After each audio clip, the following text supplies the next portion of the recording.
Caribou, paix amour sur vous, j'espère que vous allez bien derrière votre écran. Aujourd'hui, on se retrouve pour une nouvelle petite vidéo pour parler des limites, de la solitude, du relationnel. Voilà, tous ces sujets dont on entend beaucoup parler en ce moment. Mais qu'est-ce que ça veut dire exactement?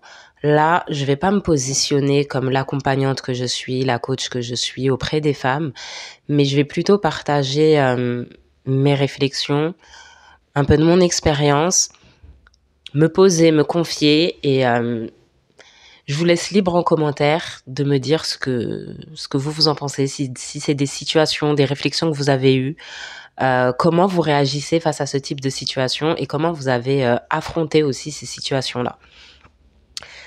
En tout cas, avant de commencer, n'oubliez pas de vous abonner, de cliquer sur j'aime et de partager.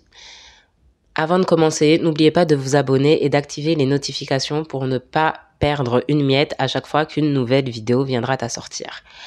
Alors, on va parler du fait de fixer ses limites, savoir dire non, comment se positionner aujourd'hui dans les relations, le rapport à la solitude, l'amour de soi, etc.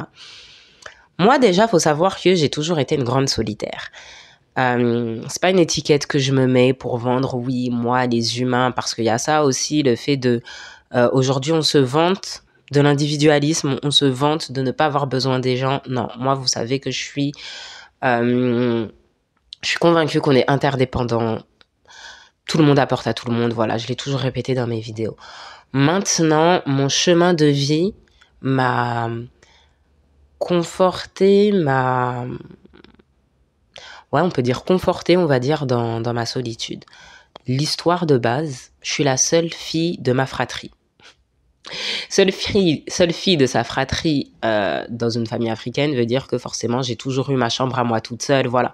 Donc, quand je dis je suis une solitude et toute ma vie, je mène à être solitude, je vais pas faire tout un schéma familial c'est même un contexte de base fait que c'est bête, mais en fait, c'est aujourd'hui, en tant qu'adulte, quand j'échange avec les gens, moi, j'ai pas eu ces conversations parfois fraternelles qu'on peut avoir avant de dormir, ces échanges quotidiens dans une chambre, le fait de se partager, de se battre pour un espace, des vêtements, etc. Encore une fois, vous pourrez me dire, bah, Mel, c'est logique ce que enfin, je vois pas en quoi c'est ouf. Ben, si. Parce que pour vous dire, la première fois que je me suis mariée, par exemple, le fait d'avoir une chambre conjugale et de partager ma chambre, pour moi, ça a été un effort. Pour beaucoup, il y en a qui le comprennent, justement, et qui se disent « Ah, je me sens moins seule ». C'est pour ça que maintenant, j'en parle sans complexe ou quoi que ce soit. De toute façon, il n'y a pas besoin de rentrer dans des détails extravagants. Et pour d'autres, c'est « Non, mais t'abuses ». Non, j'abuse pas. Avoir mon espace, avoir mon refuge, mon endroit où, même si, Dieu merci, j'ai toujours été dans un foyer où je me sentais en sécurité, mais avoir un espace propre à moi, j'ai grandi comme ça. Et avant de parler de mariage, quand je suis partie vivre aux Comores et que j'ai dû partager ma chambre avec mon cousin, ma cousine, ma coco, pareil, je me suis dit, mais j'ai kiffé. La période où j'ai vécu au bled, c'était les meilleures années de ma vie, je le répéterai jamais assez. J'ai eu une seule difficulté et c'est celle-là. C'est pas la précarité. C'est pas avoir un repas par jour. C'est pas être confronté à d'autres choses culturelles. C'est rien de tout ça. C'est pas le fait que j'ai quand même quitté mes frères et mon père. C'est pas ça. C'est que j'ai dû partager mon espace. Et combien de fois, quand je pétais un câble, je montais sur le toit de la maison. Je montais sur le toit de la maison où j'allais, pour les Comoriens, vous savez, il y a toujours des maisons pas terminées, tout ça, là, j'allais me cacher dans les fondations des maisons voisines, etc. J'allais me cacher quelque part et je me posais. Parce qu'avoir mon espace, pour moi, c'était vital. C'est vital jusqu'à aujourd'hui, mais voilà. Aujourd'hui, je vais avoir 32 ans, j'ai appris à partager. J'ai un enfant qui va avoir 9 ans cette année. Voilà, on apprend à partager son temps et son espace. Mais déjà, cette base, en fait, de partager son milieu, elle n'est pas la même pour tout le monde. Et ça, je trouve que c'est important de voir dans quel contexte on cueille une fleur, ou on arrose une fleur, ou je sais pas, en tout cas, on prend une personne. C'est de voir dans quel milieu social, de partage, elle a grandi. le fait que j'ai toujours eu ma chambre fait que je me suis toujours plus naturellement confié un journal intime, par exemple, qu'à la personne qui partage mon lit. Ça peut paraître des détails, encore une fois, mais qui ont eu leur importance ensuite dans la vie d'adulte. Quand on parle de savoir fixer ses limites, savoir dire non, protéger son espace, protéger son foyer, protéger sa vie, ne pas trop parler. Oui, mais il faut savoir parler de ses émotions, il faut savoir communiquer, il faut savoir partager, il faut pas tout prendre sur soi. Nous, les femmes, on a été habituées à être des femmes fortes, donc on parle du syndrome de l'aîné pour les aînés de famille. On parle de énormément de choses aujourd'hui qui font que la charge mentale des femmes et tout, faut parler. Le fait de consulter une thérapeute, une psy, une coach aujourd'hui, ce n'est plus tabou. Au contraire, on parle de santé mentale. Quelle est la limite dans tout ça? À quel moment je protège mes limites? Je protège mon espace. Les gens n'ont pas besoin de rentrer dans mon intimité. Et à quel moment? Là, faut que je parle à quelqu'un. Faut que je me repose sur une épaule. Mais est-ce que ça veut dire que je vais confier des choses et je vais trahir mon foyer? Que vous soyez célibataire ou marié, encore une fois, parce que on aime trop mettre les célibataires sur le pas de touche, mais un foyer, c'est un foyer. Les secrets de famille entre frères et sœurs, parentaux, etc., ça se protège tout autant. Le couple aussi, donc à qui je parle? Qu'est-ce que je dis? Qu'est-ce que je ne dis pas? On me dit, on voit plein de vidéos aujourd'hui, il faut pas parler aux gens, faut pas parler aux copines, etc. Protégez-vous. Et en même temps, les femmes, on souffre, on porte trop sur soi, on nous dit, endure, c'est comme ça, une femme, elle porte son foyer, elle porte tout, endure, mais à quel moment on lâche? Où sont les limites? Moi, dans tout ça, je suis une femme, j'ai besoin d'être au pied du mur pour comprendre. Aujourd'hui, ça y est, on est dans la trentaine, on s'équilibre. Si je vais prendre la période où je vivais en Arabie Saoudite, du coup à Médine, je disais rien. Bon, déjà, si vous avez vu mon interview témoignage, avant même d'aller à Médine, depuis mes 16 ans, voilà. J'ai porté des choses, j'ai porté énormément de choses. Et arrivé là-bas, j'ai continué à m'emmurer. En plus, le fait que même géographiquement, encore une fois, il y avait cette distance naturelle, donc ça portait pas non plus ça encourageait pas non plus la communication, le partage, etc. Et dans tout ça, pour ceux qui n'ont pas vu mon interview témoignage, je vous invite à la regarder, mais dans les grandes lignes, ça m'a mise à mal. Je pesais 45 kilos. Déjà moi, s'il y a des femmes qui galèrent à perdre leur kilo de grossesse, etc., moi j'ai perdu 16 kilos après ma grossesse, j'en ai perdu un peu beaucoup trop, j'ai envie de dire. Bref, j'étais dans un état, les jeûnes, je faisais que les jeûnes obligatoires parce qu'ils étaient obligatoires, mais déjà dès 16 heures j'avais des vertiges. Pendant un bon moment, je ne faisais plus aucun jeûne surérogatoire, genre même Arafat, etc. pour les musulmans. Vous connaissez l'importance de certains jeûnes surérogatoires. Moi, il fallait pas m'en parler. J'étais pas du tout en capacité. J'étais mal. Et je suis tombée dans d'autres choses, d'autres mots, mais je vous invite à regarder la vidéo où j'en parle. Là, je suis pas dans ce mood-là. Et du coup, quand j'ai commencé à prendre soin de ma santé mentale, je me suis dit, Amel, toi, tu te tais trop. Apprends à parler, apprends à te confier à l'humain. Et je me suis dit, c'est cool de se confier, c'est cool de parler. Je suis tombée dans l'autre extrême. Enfin, est-ce que je vais appeler ça un extrême? Non. Non. C'est juste que c'était pas ma limite à moi. Pour quelqu'un qui ne parlait pas du tout, pour une femme qui a porté ce qu'elle a porté dans le silence, passer de ça à je parle dès qu'il y a une petite mouche qui me dérange, j'estime que dans mon environnement à moi, c'était peut-être trop. Et c'est là où, en fait, on va parler aujourd'hui de qu'est-ce qui se dit, qu'est-ce qui se dit pas. En quoi les gens, puisque souvent on va parler de comment les gens font, comment les gens réagissent. Mais moi, aujourd'hui, je suis convaincue que on nous donne le respect que l'on présente. Les gens nous respectent à la même hauteur que l'on se respecte ou pas soi-même. Je sais pas si ma phrase était française, mais je sais pas si ma phrase est française, mais je pense que vous avez compris. Vous avez compris. C'est quelque chose qui est connu, quoi. Respecte-toi, toi-même, si tu veux que les gens te respectent. C'est que souvent, même si, bien sûr, tout être humain est respectable, tout être humain a, voilà, droit de l'homme, tout ce que vous voulez. La société est ce qu'elle est. Si vous ne vous respectez pas vous-même, les gens ne vont pas vous respecter. Et souvent, les gens s'offusquent en mode, mais je mérite le respect, je mérite qu'on me traite comme ci, je mérite qu'on me traite comme ça. Les gens, dans le fond, ont le droit de s'offusquer, mais dans les faits, si tu ne t'accordes pas ça à toi-même, ne t'étonne pas que les gens ne le font pas. Voilà.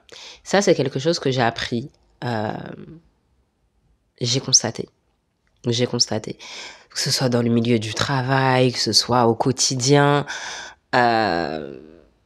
J'ai beaucoup eu de mal avec ça. J'ai beaucoup eu de mal avec le fait que pourquoi il y a des gens, ils ont besoin qu'on gueule. Pourquoi il y a des gens, ils ont besoin de leur coup de chaud, leur coup de sang, je sais pas. Il y a des gens, je comprends pas. Comme je l'avais dit dans une autre vidéo, il y a des gens, ils vont respecter A parce que A impose le respect. Et puis B, ils vont pas le respecter.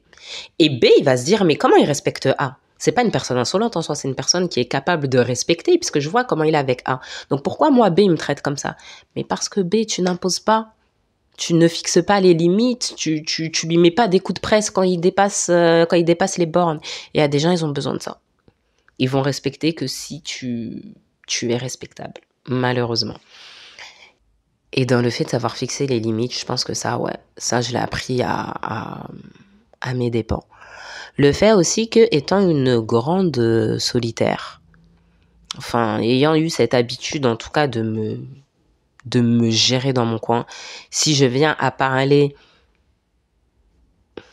c'est qu'on a un niveau. On a un niveau. Si je parle, c'est qu'on a atteint un niveau. Voilà. Et j'ai découvert qu'il y a des gens aussi, malheureusement, qui vont vous étiqueter selon ce que vous traversez. Et c'est là où je pense que l'oreille extérieure est importante. Quand je dis extérieure, c'est professionnel. Un jour, un professeur, on va appeler comme ça, professeur, formateur, bref, que j'ai eu, a dit que le goal, le rêve, ce serait qu'il n'y ait plus besoin de psy, de thérapeute, de tout ça, parce que tout le monde saurait écouter. Je sais pas, vous avez connu une personne à une période de deuil, et elle était mal. Elle était très mal, elle était dans le bad. Bah pour certains, c'est l'homme endeuillé, c'est la femme endeuillée. Et quel que soit là où vous avancez, ils ne vous verront qu'à travers ce prisme. Ils vous ont mis une étiquette, ils vous ont mis une image, ils vous ont collé une énergie. Vous êtes ça. Quoi qu'il arrive, quoi qu'il advienne. Et c'est dommage. C'est dommage et je trouve que c'est là où il faut faire attention à qui l'on parle, à qui l'on se confie. Au-delà de tout jugement de valeur, il y a aussi des personnes en capacité de réellement vous apporter une solution. Je vais prendre un sujet lambda, l'entrepreneuriat. On dit souvent, ouais, demandez pas conseil à une personne qui n'a jamais entrepris. C'est sûr qu'elle ne va pas comprendre tout ce qui est notion de risque, tout ce qui est notion d'investissement, etc. Bah, c'est pareil pour la vie. C'est pareil pour la vie. Ça, c'est quelque chose que je chéris aussi dans mon cheminement. J'ai toujours été amenée à fréquenter des personnes plus âgées que moi. Mais maintenant, plus âgé ne veut pas dire sagesse absolue. Bon, ça, je l'ai toujours su. Hein. Là n'est pas la question. Mais à voir aussi qui peut m'apporter dans quel domaine. Les entrepreneurs, l'entrepreneuriat. C'est pas mettre des gens dans des cases, parce que gardez à l'esprit que les gens peuvent sortir de leurs cases. Mais de base, quel est ton domaine de prédilection? Quel est là où tu pourras m'apporter? T'es une yaya, t'es une grande sœur qui a la quarantaine ou la cinquantaine et tu as traversé la maladie. Ah, toi, tu vas me comprendre dans qu'est-ce que c'est que peut-être soutenir un malade. Toi, là où t'en es aujourd'hui, t'as 15 ans, 20 ans de mariage. Ok, toi, tu vas comprendre cette notion de patience. Toi, tu es dans une famille recomposée. Ok, toi, tu vas comprendre des choses que même celle qui a 15 ans de mariage avec son baby daddy ne va pas comprendre. Vous voyez ce que je veux dire? savoir vers qui se tourner. Et même quand vous savez vers qui vous tournez, pesez les mots, pesez ce qui en vaut la peine. Et pas oublier que le meilleur confident, ça reste Dieu. Le meilleur confident, ça reste Dieu. La prière, la méditation pour d'autres, ça doit être la solution numéro 1. En tout cas, moi, c'est ma solution numéro 1. Je sais qu'il y a une période de ma vie où je me suis éloignée de ça. Je retrouvais plus, et ça, c'est ironique parce que j'ai longtemps prié Dieu. Quand je vous dis longtemps, c'est peut-être jusqu'à mes 25 ans. J'ai longtemps prié Dieu, accorde-moi des épaules à qui parler. Tu as accordé au prophète Abou Bakr, tu as accordé à Moïse, Aaron, à tes meilleurs hommes, tu leur as tous accordé un bras droit. Accorde-moi quelqu'un, accorde-moi une épaule. Mais même les meilleurs hommes n'ont pas marché seuls. Il y a toujours quelqu'un à côté, toujours. Accorde-moi cette personne. Quand Dieu m'a accordé ça, il m'a éprouvé par ça. Et c'est quand je m'en suis rendu compte que j'ai dit pardon déjà. Et j'ai dit ok. Après, tout est équilibre. Parce qu'il y a la notion de oui, on se fait tout seul, il n'y a personne, nanana, il n'y a que Dieu. Oh, comme je l'ai dit, Dieu a accordé aux meilleurs hommes un bras droit. C'est que c'est là, il y a besoin. Mais maintenant, ça restait des hommes de Dieu. Vous voyez? Et je parle de Dieu parce qu'il s'agit de mon langage, mais adaptez-le au vôtre. La méditation, les ancêtres, parlez. Soyez dans votre foi. Mais tout le monde a sa place. Maintenant, trouvez votre équilibre dans la place de chacun. Trouvez votre équilibre dans ça reste entre Dieu et moi. Ça, je le confie entre ses mains. Et là, j'ai besoin d'un avis concret, j'ai besoin d'une voix qui me parle dans mes oreilles et non pas dans mon cœur ou mon utérus, de sensations énergétiques. Non, là, j'ai besoin de choses factuelles et posées. J'ai besoin de quelque chose de pragmatique qui me dit ma petite, c'est comme ça. À quel moment on se tourne vers l'un, à quel moment on se tourne vers l'autre. Je pensais que j'allais faire 10 minutes, là on en est déjà à presque 20 minutes. Mais voilà, comme j'ai dit, c'était juste partager une réflexion, une expérience. Oui, fixer ses limites, oui, savoir dire non, oui, se protéger son espace. Mais tout le monde a sa place. Maintenant, tout le monde ne se positionne pas n'importe comment dans votre espace, n'importe quand, n'importe comment. Et avant les gens, cultivez votre spiritualité, cultivez votre foi. Et trouvez cet équilibre dans les deux. Parce qu'encore une fois aussi, à trop être dans l'invisible, on est quand même des âmes incarnées ici sur Terre. C'est qu'on a une expérience ici. Parfois, les gens, ils aiment trop faire les spiritueux jusqu'à... Mais t'as un corps physique. T'es ici, tu dois vivre quelque chose ici. Il faut arrêter de... je suis connecté, je vois. C'est bien, mais c'est là que t'es. Donc, c'est ici que tu dois agir. C'est ici que tu dois agir. C'est ici que tu dois expérimenter. C'est ici que tu dois apprendre. C'est ici que tu dois avancer. C'est ici que tu dois évoluer. Il y a une part là-bas. Il y a une part ici-bas. La place de chaque chose. Et à trop, en tout cas moi dans mon expérience, je sais que à trop être là-bas, je m'étais perdue ici. Clairement, j'avais plus de corps. Physiquement, je vous ai expliqué un peu l'état dans lequel j'étais. Plus de détails, je vous réfère à ma vidéo témoignage. Mais le physique n'était pas là. Le physique n'était vraiment pas là. Et quand je me suis consacrée au physique et que Dieu m'a dit « Tu veux une épaule ? Tiens, je te donne plusieurs paires d'épaules, pas qu'une, plusieurs. » Ma spiritualité a pris un coup. Ma spiritualité a pris un gros coup. Bon, après, il y a mon histoire personnelle, encore une fois, qui a fait que il y avait beaucoup de choses à rééquilibrer, des croyances à nettoyer. Il y avait un petit reset, un petit nettoyage à faire, ok. Mais au-delà de ça, ouais. Et après, je me suis assise, j'ai dit, bon, chaque chose à sa place. Avant, là, j'étais bien quand même parce que la quiétude de l'âme, voilà. Comme j'ai dit, hein, parler au cœur, parler à l'utérus, cette quiétude-là n'a pas de prix. Maintenant, ok, Amel, tes oreilles, ton pragmatique, il a un peu rassuré, mais... Et là, c'est l'équilibre de tout ça. Et savoir la place de chacun, votre place à vous, la place de votre foi. Savoir ce qui vaut la peine d'être protégé aussi. Quelle est votre priorité? Quelles sont vos priorités?